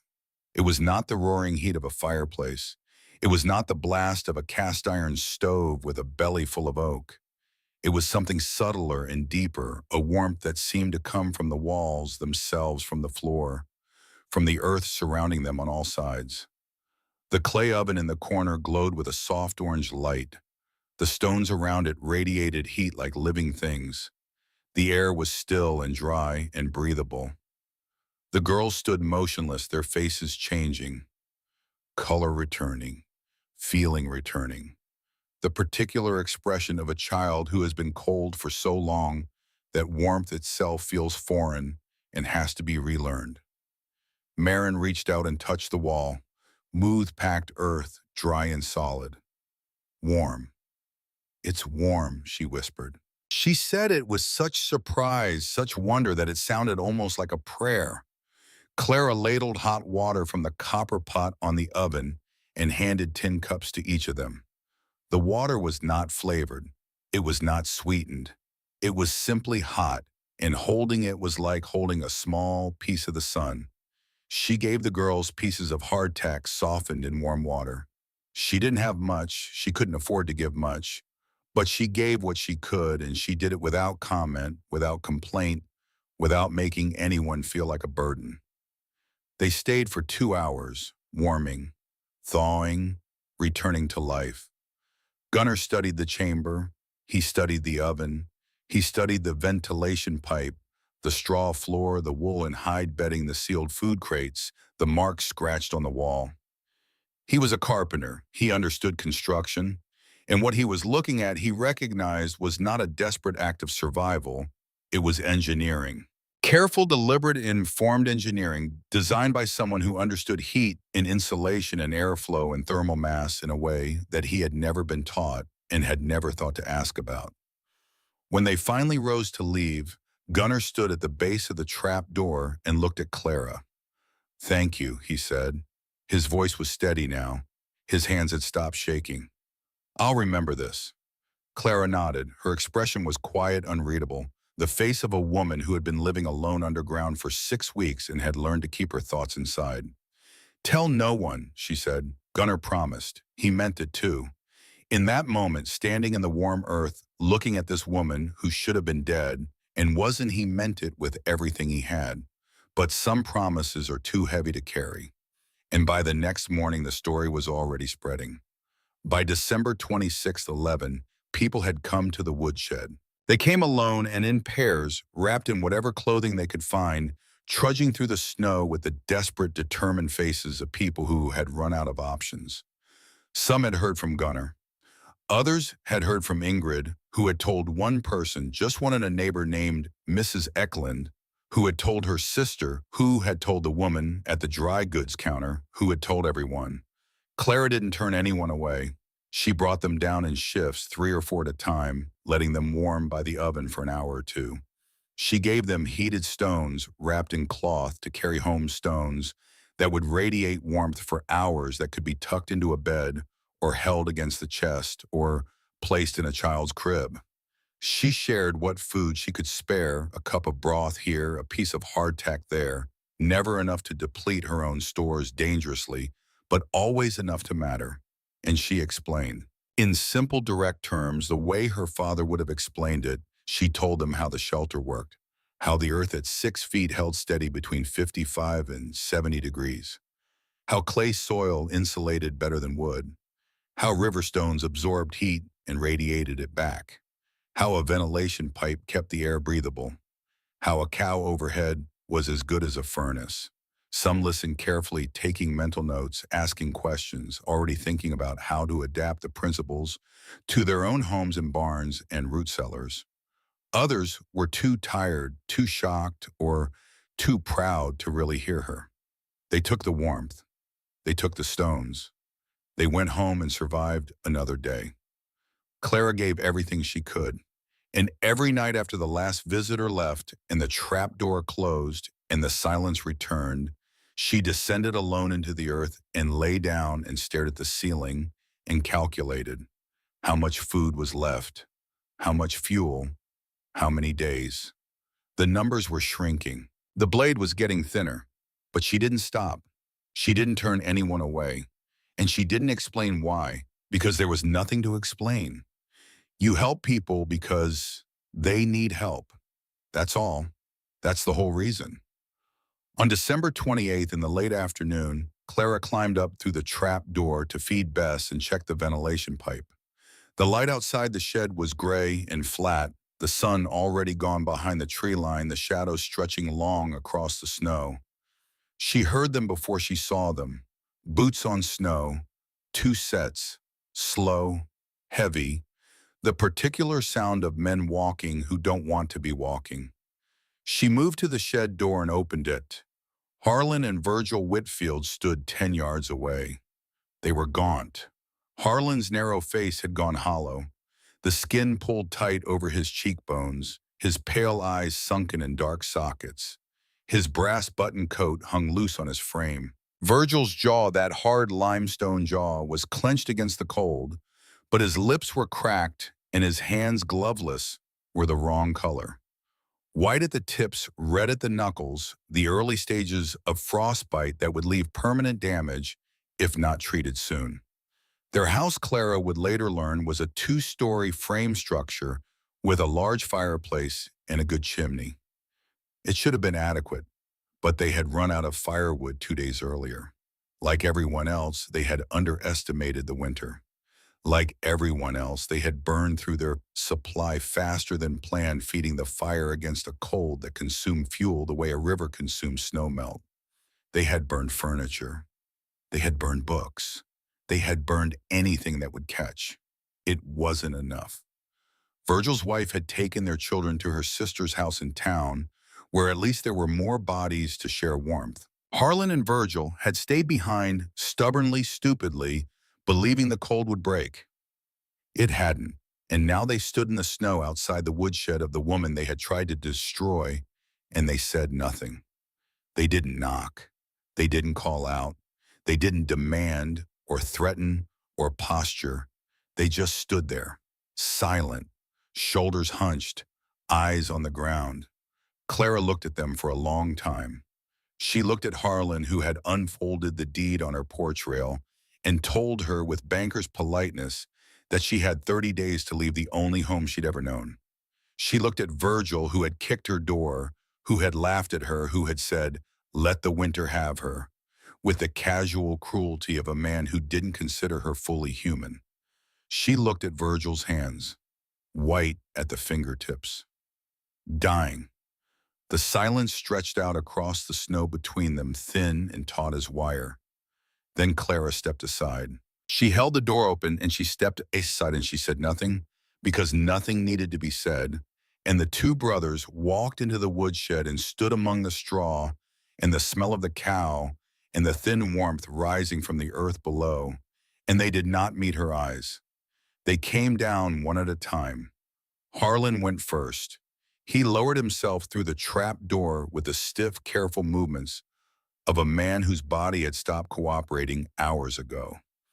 His boots found the packed earth floor. His hands gripped the frame knuckles, white tendons standing out like cords under skin that looked too thin to hold anything together. He stood in the chamber and blinked in the lantern light and said nothing. Virgil followed. He dropped through the opening rather than climbed, landing heavily, his knees buckling for a moment before he caught himself against the wall. His palm pressed flat against the smooth earth, and Clara saw his face change. Not dramatically. Not the way faces change in stories with wide eyes and open mouths and gasps of recognition. It was smaller than that, subtler, a faint slackening around the brow, a loosening of the muscles across the forehead. The almost imperceptible shift that occurs when a body that has been clenched against the cold for days finally encounters warmth and begins involuntarily to release. He pulled his hand back from the wall as if the warmth had startled him. Then he put it back. Clara descended last. She pulled the trap door shut above them, latched it with the wooden peg, and moved to the clay oven. She fed it a small handful of sticks. The fire caught. The stones began to warm. The chamber, already holding steady near 55 degrees, settled into its quiet work of keeping the cold at bay. She filled the copper pot from a sealed jug of snowmelt and set it on the flat surface of the oven to heat. She took 2 tin cups from the wooden crate where she kept her utensils and set them on the floor near the oven. She did all of this without speaking, without hurrying, without looking at the 2 men who stood against the far wall of her shelter, like prisoners who had been brought somewhere they didn't understand. The water heated. She poured it into the cups. She held them out. Harlan took his with both hands. His fingers closed around the tin slowly, the way fingers close around something precious, something that might be taken away. He held the cup against his chest and bowed his head slightly and drank. The sound he made was barely audible, a low exhale through the nose, the sound of a man swallowing something that went deeper than his throat. Virgil took his cup with his right hand. His left, Clara noticed, stayed pressed against his thigh. He hadn't moved it since he'd come down. The fingers were curled inward, rigid, the color of old tallow. He drank the water in 3 long swallows and then held the empty cup in his lap and stared at the floor. Clara refilled it without being asked. She heated 2 river stones in the oven, turning them with a pair of iron tongs she'd fashioned from a bent nail and a piece of fence wire. When the stones were hot enough to radiate, she wrapped each one in a double layer of cloth, the same method she'd used 100 times over the past 6 weeks, and placed them on the floor between the brothers. Harlan picked his up and held it against his stomach, both hands wrapped around it. He closed his eyes. The lines on his face, deep grooves cut by cold and hunger, and whatever else he'd been carrying, softened in the oven light. Virgil looked at his stone for a long moment before touching it. When he finally picked it up, he held it in his right hand and pressed it gently, carefully against the frozen fingers of his left. The warmth reached the damaged tissue. Clara could see the exact moment it did because Virgil's jaw tightened and his eyes went bright with pain. Blood returning, nerves firing, tissue that had been going numb and dark, remembering what it was supposed to feel. He made no sound. His jaw worked. His eyes stayed fixed on the wall, but the pain was written across his body in the language of rigid shoulders and locked knees and shallow breathing. Clara watched him. She knew what frostbite looked like in its stages. Virgil's fingers were 2nd degree, maybe early 3rd. The skin was white and waxy, but not yet blackened. The tissue beneath was swollen, but still yielded when pressed. There was still feeling, even if that feeling was agony. If the blood returned fully, if the tissue thawed without rupturing, he might keep the fingers. All of them. If he'd waited another day, he wouldn't have. She didn't say any of this. She didn't lecture. She didn't point out the irony of a man who had wanted the winter to kill her, now sitting in her shelter with dying hands being kept alive by the very warmth he tried to deny her. She didn't need to. The irony was in the room with them, thick as the smell of wood smoke and clay, and everyone could feel it. They sat for 3 hours. 3 hours in the dim amber light of the lantern in the oven.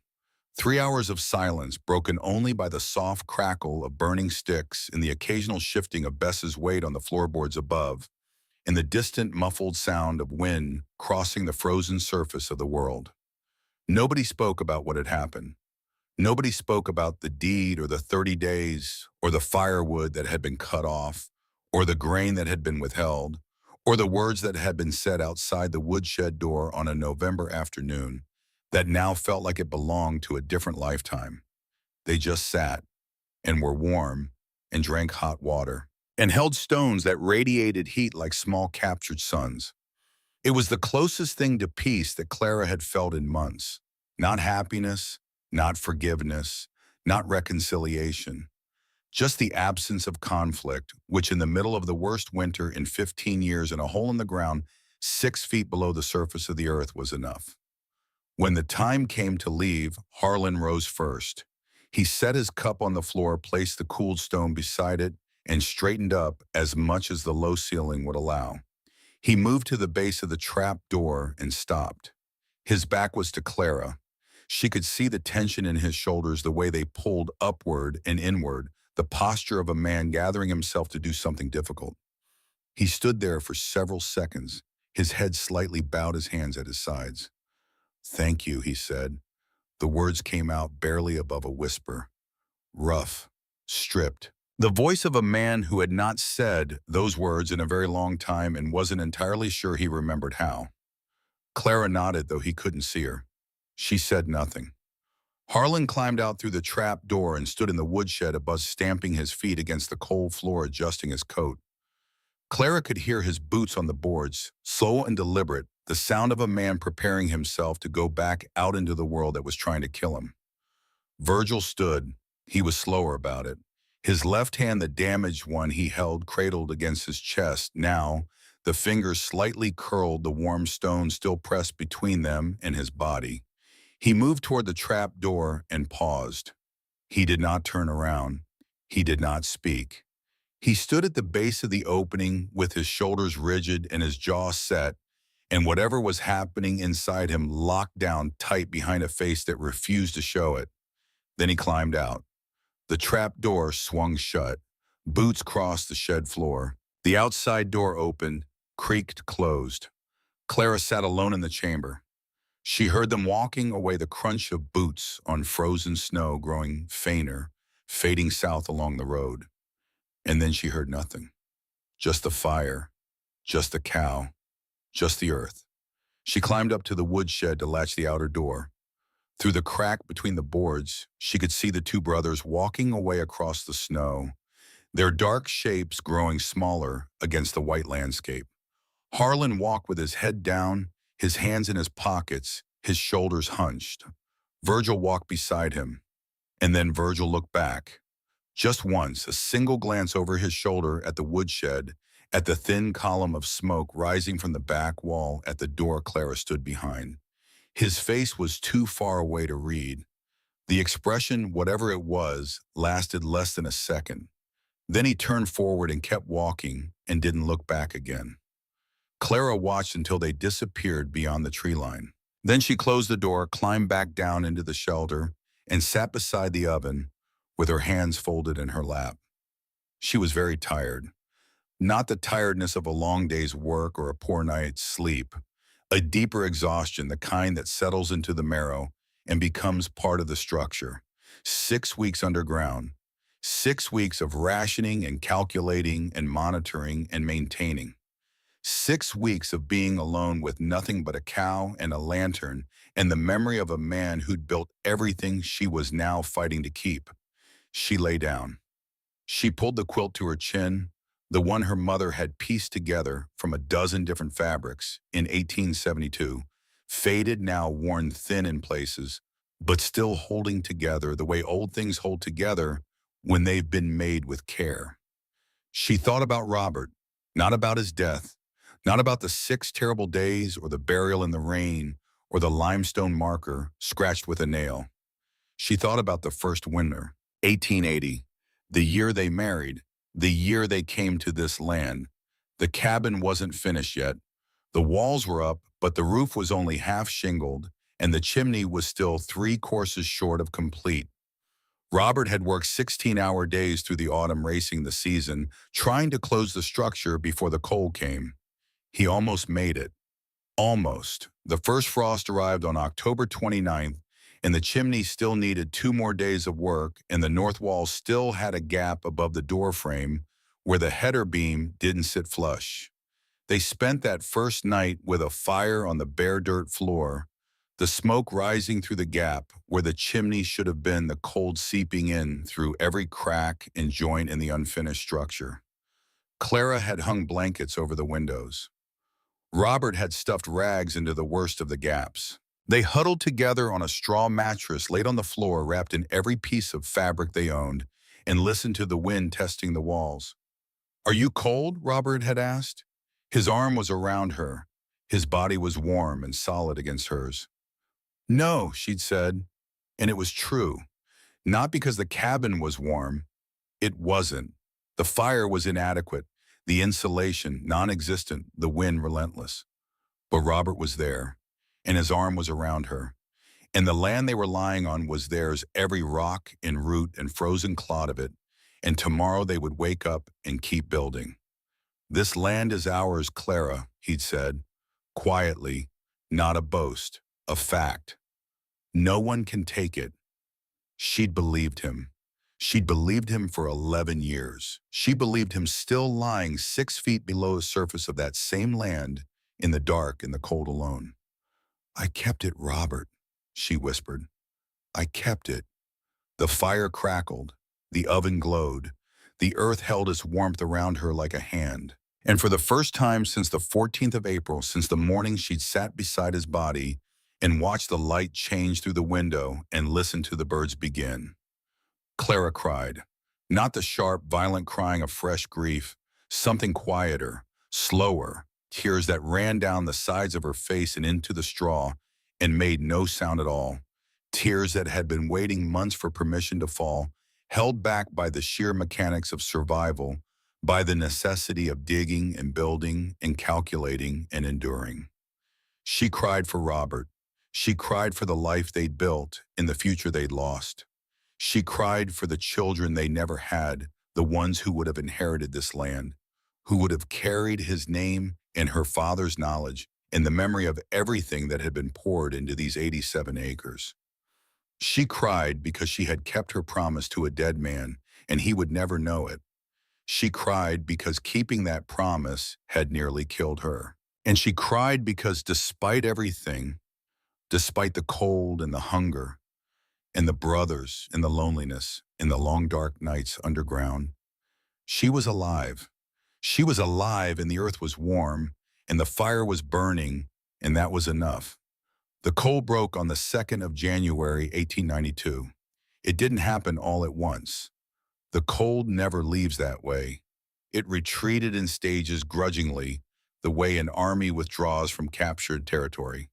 The temperature climbed from -15 to 0, then from 0 to 10, then from 10 to 20. Each degree felt like a gift. Each notch on the thermometer felt like a door opening onto a room that had been sealed shut for weeks. By January 5th, the mercury hit 35.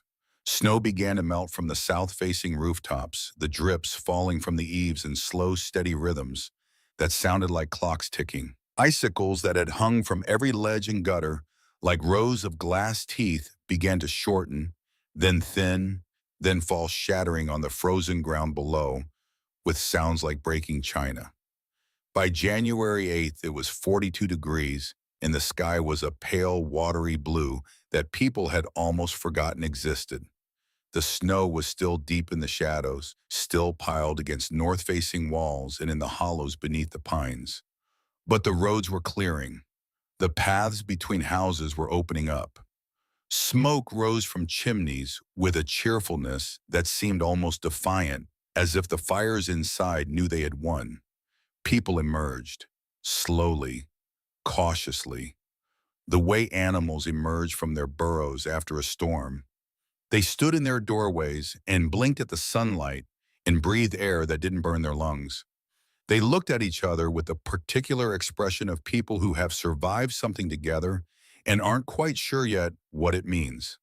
The damage was everywhere. 3 roofs collapsed. 14 families had burned through their entire winter's supply of firewood and had resorted to burning furniture, fences, outbuildings, anything combustible. 6 people had suffered frostbite severe enough to require medical attention. Amos Pruitt would carry the stumps of his missing fingers for the rest of his life.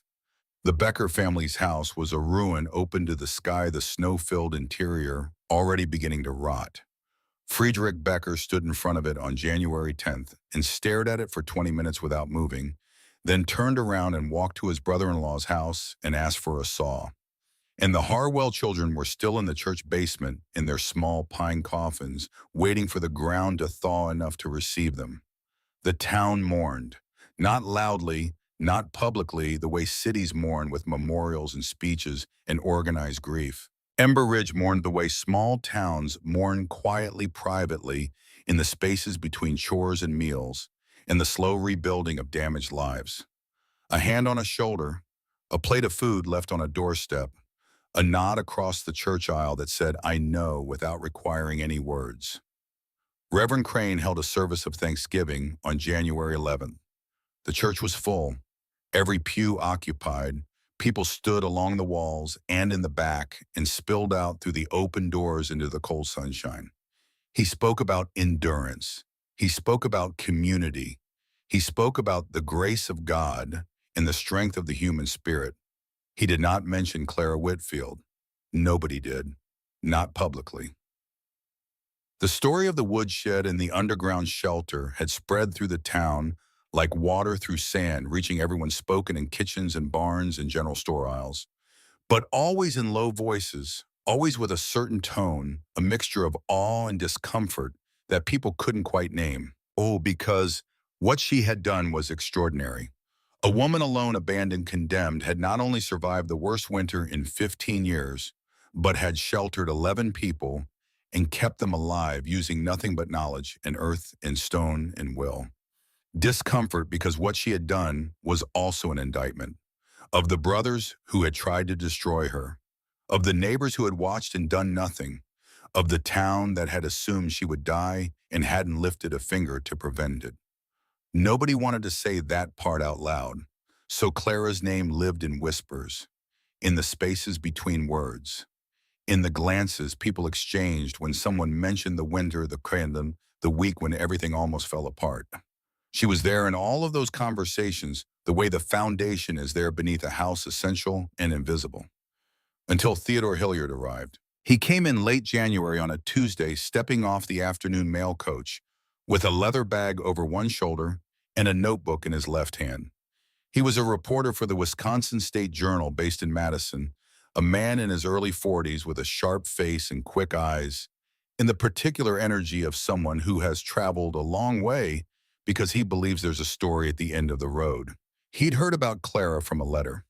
One of the 11 people she'd sheltered, a woman named Mrs. Eklund, had a cousin in Madison who worked as a typesetter at the Journal. The cousin had mentioned it over supper one evening, casually, the way people mention things they find interesting but don't consider important. A widow in the North, an underground shelter. 11 lives saved during the worst cold snap in a decade and a half. The editor heard about it the next morning. By noon, Hilliard was on a coach heading north. He found Clara at the woodshed on a cold gray afternoon. The snow was still deep around the property, but the paths were beaten down, marked by the footprints of the many people who had come and gone over the past weeks. Bess stood in her pen inside the shed, placid as ever. The thin ribbon of smoke still rose from the back wall. Hilliard knocked. This time the door opened. Clara stood in the doorway wearing Robert's coat, her hair pulled back, her face composed. She looked at the stranger with the notebook and the leather palm and the quick eyes, and she didn't speak. She waited. Hilliard introduced himself. He explained who he was, where he was from, why he'd come. He asked if she would be willing to talk. Clara considered it, not briefly. She stood in the doorway for a full 30 seconds, her eyes on his face, reading him the way a person reads weather, looking for signs of what was coming. "All right," she said. She showed him the chamber. She took him past through the trap door and let him stand in the space she had carved out of the earth with her own hands 7 weeks earlier. He stood there with his notebook open and his pencil moving and his eyes taking in everything. The smooth walls, the straw floor, the clay oven with its river stones, the ventilation pipe, the sealed food crates, The quilt on the sleeping surface, the marks scratched on the wall. He asked questions. She answered them, simply, precisely, without embellishment or self-pity or any apparent awareness that what she had done was remarkable. She described the construction of the shelter the way a carpenter describes framing a wall. She explained the physics of thermal mass the way a teacher explains arithmetic. She spoke about her father, about the mines, about the lessons he'd taught her, with the quiet affection of a daughter who understood what she'd been given. Hilliard filled 14 pages of his notebook. When he asked her why she hadn't left, why she hadn't gone to Madison or Milwaukee or anywhere else when the brothers gave her 30 days, she looked at him for a long moment before answering. "My husband built everything on this land," she said. "I helped him build it. 11 years. Every stone in that chimney, every board in this shed, every fence post on this property. We built it together. A piece of paper with his father's name on it doesn't undo that." She paused, then added more quietly, "The earth knows who worked it, even if the law doesn't." Hilliard wrote that down. The article ran on February 9, 1892. It appeared on the third page of the Wisconsin State Journal under a headline set in bold type that stretched across 4 columns. "The Woman Who Taught a Town to Survive." Hilliard had written it carefully with the precision of a man who understood that the story itself was powerful enough to carry the prose. He described the property. He described the shelter. He described the construction methods in meticulous detail, the thermal mass principles, the ventilation system, the clay oven, the use of river stones, the insulating properties of packed earth. He described Clara's background, her father's years in the Pennsylvania coal mines, the knowledge he had passed to his daughter. He described the winter, the storms, the cold, the families that had lost their homes, their health, their children. He described the 11 people who had come to the woodshed and been brought down into the earth and been kept alive by a woman who had nothing except the one thing that mattered most. And he described the brothers, not by name. Hilliard was careful about that, careful in the way that good reporters are careful when they understand that truth can destroy as easily as it can illuminate. He referred to them only as members of the deceased husband's family who had attempted to remove the widow from the property through legal and social pressure. The implication was clear. The names were unnecessary. The article was reprinted within a week. The Eau Claire Telegram ran it on February 12th. The Minneapolis Tribune picked it up on the 14th. The Detroit Free Press carried a condensed version on the 16th. By the end of February, some version of Clara Whitfield's story had appeared in newspapers across Wisconsin, Minnesota, Michigan, Iowa, and Illinois. Letters arrived at the Ember Ridge post office addressed to the Widow Whitfield, or simply The Woman in the Woodshed, Ember Ridge, Wisconsin. Some offered money, $10 here, $20 there. A woman in Milwaukee sent $50 in an envelope with a note that said, "For a woman who knows what the earth knows." A retired mining engineer in Pittsburgh sent a detailed letter praising her oven design and suggesting modifications that might improve efficiency. Several letters proposed marriage. Men from as far away as Ohio and Indiana, widowers and bachelors, and men whose loneliness had found in Clara's story some reflection of their own, wrote careful, earnest letters offering their companionship, their homes, their names. Clara read every letter. She answered none that required answers and declined politely every offer of money and marriage alike. She was not interested in charity. She was not looking for a husband. She had a home. She had land, and she intended to stay on it. The legal matter resolved itself with the quiet inevitability of water finding its level. The county clerk, a methodical man named Arthur Hewitt, who had held the position for 19 years and took pride in doing things properly, read Hilliard's article on the morning it was published. He read it twice. Then he pulled the Whitfield property records from the filing cabinet in his office and spread them across his desk and studied them for an hour. The deed was clear. The land was in Ezekiel Whitfield's name. That was fact. But fact in the law is not always the end of the story. There were other facts. Clara had lived on the property for 11 years. She had worked it improved, it maintained it. She had invested her labor and her life into the land, with the understanding shared by her husband and by the community that it was her home. She had been abandoned by the deed-holding family and left to die. She had survived. She had sheltered members of that same community during a crisis. Hewitt was not a sentimental man. He didn't make decisions based on stories in newspapers or public sympathy or the moral calculus of who deserved what. He made decisions based on law. And the law in this case provided for something called adverse possession in common law property rights doctrines that recognized that occupation labor and long-term use of land could under certain circumstances constitute a legal claim. He reviewed the precedents. He consulted with the county judge, a sharp-eyed woman named Judge Adele Presswood, who had been on the bench for 12 years and was known for decisions that were brief, precise, and unappealing to argue with. She reviewed the file, the testimony of Otto Reinhardt, and others, the newspaper article, and the property records. Her ruling was 3 sentences long. Clara Whitfield had established a common law claim to the property through continuous occupation, substantial improvement, and the absence of any formal eviction proceeding by the deed holders. The claim was recognized by the county. The matter was closed. Local officials made it known to the Whitfield family that further harassment of Clara would be viewed unfavorably by the county and the community. The message was delivered not as a threat, but as a statement of reality, the way a weatherman states that it will rain. This is how things are. Adjust accordingly. Harlan and Virgil did not contest the ruling. They did not return to the property. They did not write letters or file appeals or send lawyers. They simply stopped.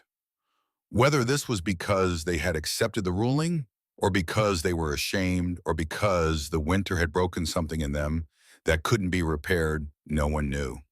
No one asked. And Clara, for her part, never spoke about them again. Spring came the way it always comes to northern Wisconsin, slowly and reluctantly, as if the land itself isn't sure it wants to let go of the cold. The snow retreated from the fields in patches, revealing ground that was dark and wet and smelled like the beginning of something. The creek thawed. The ice on the river broke apart and moved downstream in great jagged sheets that ground against each other, with sounds like the earth clearing its throat. Clara emerged from the shelter for the last time on March 15, 1892. She climbed through the trap door, stood in the woodshed, and opened the door to a world that was brown and gray and puddled with meltwater and more beautiful than anything she had seen in 4 months. She stood at the hood in the doorway and breathed. The air was cool but soft, no edge to it, no blade. The sun was warm on her face, genuinely warm, the kind of warmth that reaches the skin and keeps going, that sinks into the muscle and the bone and the places where the cold had lodged itself and refused to leave. Bess walked out of the shed and into the pasture and stood there. Her massive head lifted, her nostrils flaring, taking in the scent of thawed earth and new grass beginning somewhere far below the surface. She looked, Clara thought, like a creature discovering a world she had forgotten existed. Clara walked to the south pasture, to the stand of white birch trees, to the flat piece of limestone with Robert's name scratched into it.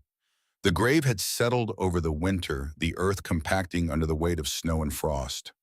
A shallow depression marked the spot ringed by last year's dead grass, with a single green shoot pushing up through the brown at one edge. New growth, the first of the season. She stood there for a long time. She didn't speak. She didn't need to. Robert knew. If the dead know anything, if they carry any awareness at all of the world they've left behind, he knew. She reached down and touched the limestone marker. It was cold from the night, but warming in the sun. She traced the letters of his name with her fingertip. Then she straightened up, turned around, and walked back to the cabin. There was work to do. Clara Whitfield lived on that land for another 22 years. She farmed it modestly, growing beans and corn and potatoes, keeping chickens, keeping Bess, until the old cow died in 1898 and was replaced by a younger animal Clara bought from the Lindgrens. She maintained the cabin, the fences, the woodshed. She patched what needed patching and rebuilt what needed rebuilding and kept the property in the same condition of honest functional order that she and Robert had established together. She kept to herself mostly. She was not unfriendly, but she was private.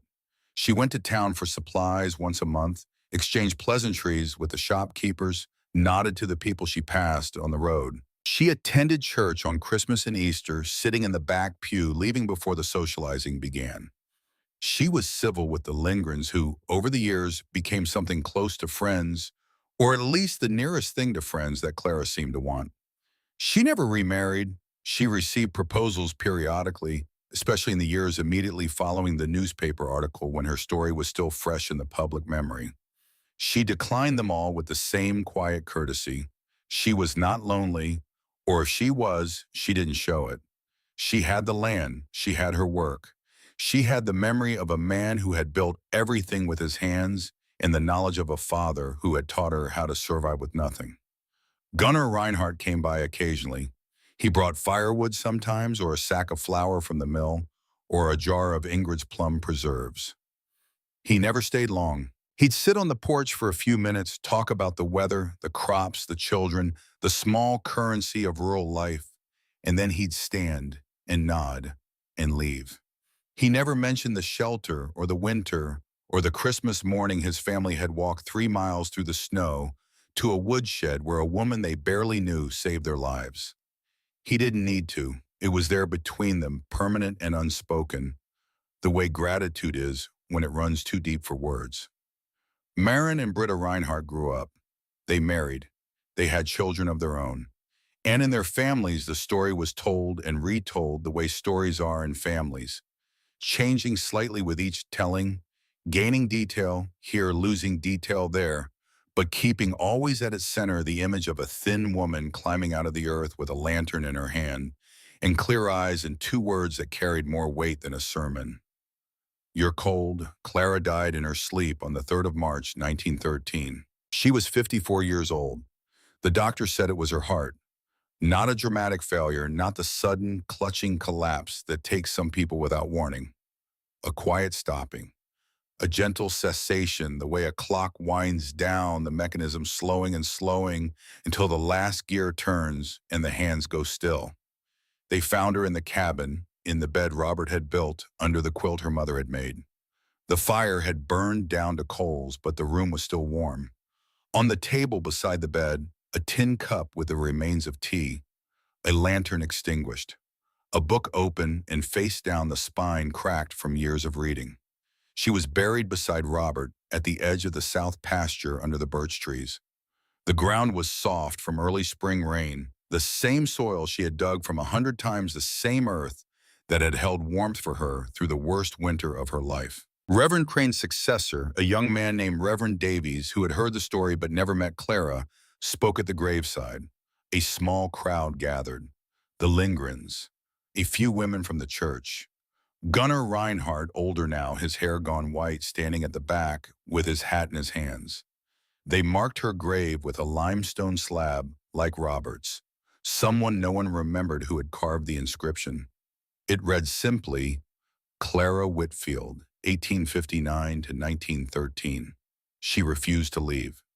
The woodshed remained standing until 1931, when it was torn down to make way for the construction of State Road 29. A crew of 8 men arrived on a Tuesday morning in April with trucks and sledgehammers and the benign indifference of people doing a job they'd done 100 times before. They knocked down the walls in an hour. They pulled up the floorboards. They were preparing to grade the site when one of the crew, a young man named Haskell, who had only been on the job for 3 weeks, put his shovel into the ground and hit empty space. He called the foreman over. They cleared away the debris and the soil and found the trap door frame, the leather hinges, long since rotted, the wood soft and dark with age, but still recognizable. Below it, the chamber. It was still there.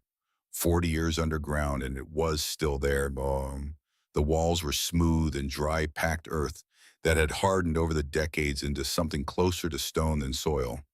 The dimensions were exactly as they had been in 1891. 8 feet long, 6 feet wide, 5 feet deep at the center. The ceiling beams, the oak crossbars Clara had salvaged from the collapsed fence, were darkened with age but structurally sound. The straw on the floor had long since decomposed into a thin layer of dry organic matter, fine as dust. The clay oven sat in the northwest corner, the river stones still mortared in place, still blackened with the soot of 1,000 small fires. The ventilation pipe was gone, rusted away years ago, but the channel it had occupied was still visible in the back wall, a smooth, round tunnel angling upward through the earth. And the air inside was warm, not heated, not artificially maintained, simply warm. The way the earth is warm at 6 feet, the way it has always been warm, the way it will always be warm, regardless of the season, regardless of the weather, regardless of who lives above it and who doesn't. The foreman stood at the edge of the opening and looked down into the chamber for a long time. He was not a man given to sentiment. He was a road builder. He moved earth for a living. But he stood there looking at the smooth walls and the blackened oven and the air that rose from below, carrying a warmth that had no visible source, and he didn't give the order to fill it in. Not right away. He sent Haskell to town to find someone who knew the story. Haskell came back with an old man who walked with a cane and had white hair and steady eyes. The old man stood at the edge of the chamber and looked down and nodded slowly. "That's it," Gunnar Reinhardt said. "That's where she lived." He didn't say anything else. He didn't need to. The chamber said it for him. The walls said it. The stones said it. The warm air rising from the earth said it in a language older than words. The crew filled in the chamber the next day. They had a road to build. The concrete was poured. The asphalt was laid. The cars began to pass over the spot where Clara Whitfield had spent a winter underground, where she had sheltered 11 strangers and 2 enemies, where she had lain in the dark and listened to the earth hold its warmth and decided night after night to keep living. The road is still there, State Road 29. It runs east to west across northern Wisconsin, a ordinary stretch of 2-lane blacktop that carries ordinary traffic past ordinary fields and woods and towns. There is no marker, no plaque, no sign indicating what lies beneath the pavement at mile marker 47. Nothing to tell the drivers passing overhead that they are crossing the spot where a woman once proved that survival is not a function of strength or wealth or luck. It is a function of knowledge, and the willingness to use it when the whole world says you have nothing left. Clara Whitfield never sought fame. She never wrote a book. She never gave speeches. She never asked to be remembered. But the earth remembers. 6 feet down in the dark, in the silence, in the place where the temperature holds steady and the cold cannot reach the earth, remembers warmth. It always has. It always will.